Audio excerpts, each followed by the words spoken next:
Morning. Today is February 14th, 2023. Let's take a quick look at what the market is doing today. I share my screen so you can see what I'm looking at. All right, so we've got active listings by week, right? So let's take a look at 2022. 2022, we're having a good time. Our listings are going down. A lot of people are buying. And then all of a sudden the interest rates are getting up kind of crazy in the fives, and now maybe they're in the sixes, and then whoop, they're in the sevens. Right, so that was tamping down buyer demand. Buyers were having a hard time purchasing a home at the prices that the market was sort of stabilized at. We saw all that inventory sort of stack on, but then we saw that turn around and start to dwindle down. Some of that got bought off, but some of that was because people just weren't putting new listings on, or they were canceling. All right, so let's fast forward to this year. Started the year right around 15.5, and we've been slowly tapering down. Now we're at 14.7. So we are losing inventory.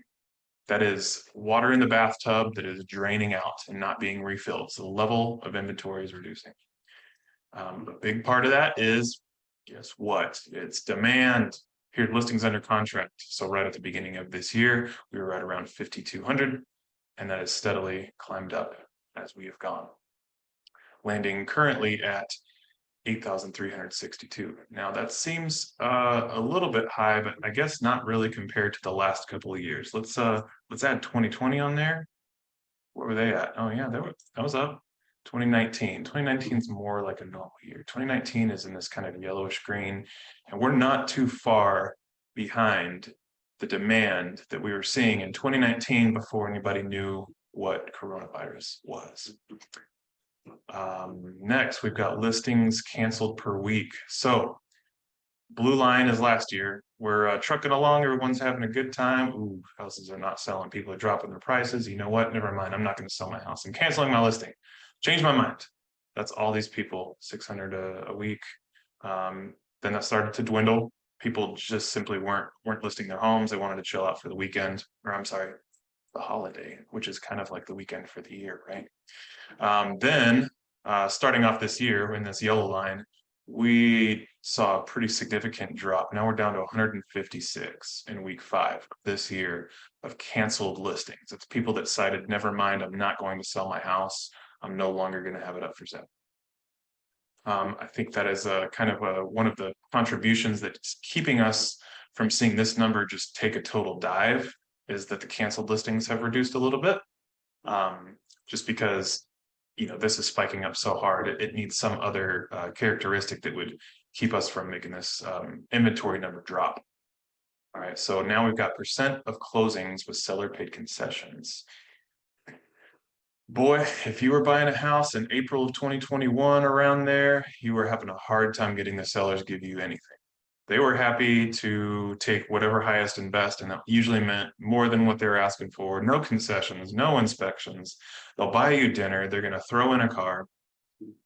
All of that, that party sort of slowed down April, May, June. Then we started to see people using that tool to help get their homes sold.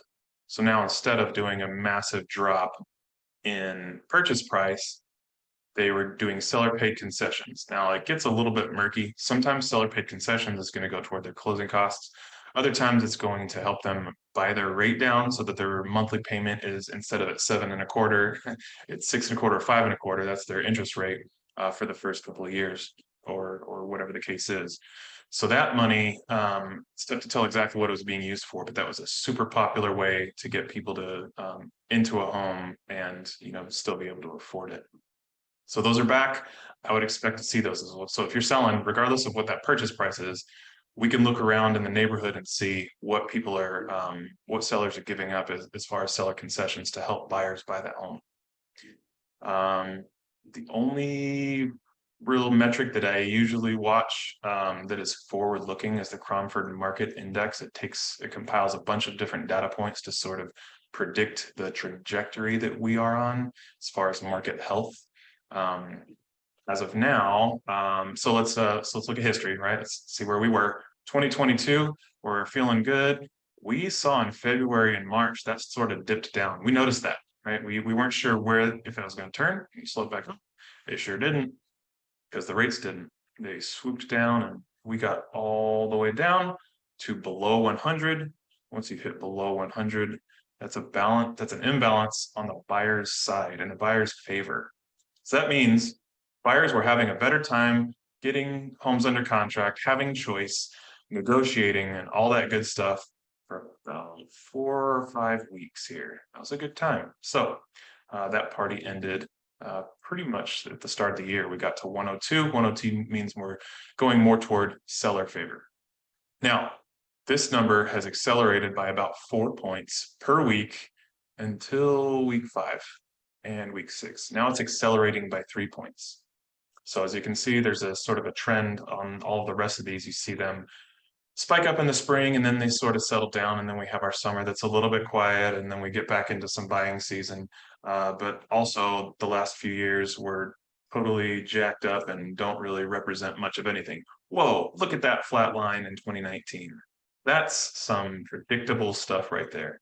Nobody's pulling their hair out. Everyone kind of has a good idea of what's going to happen in the market.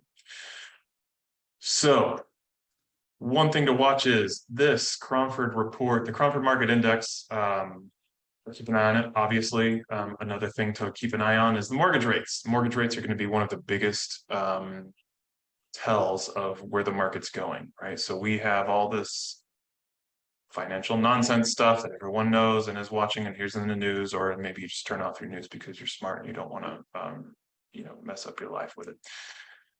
Anyway, right here, we got about to 6.36. That really helped fuel, not help fuel, but it added some fuel to the fire. It added a couple of logs. Now we are back up to 6.55.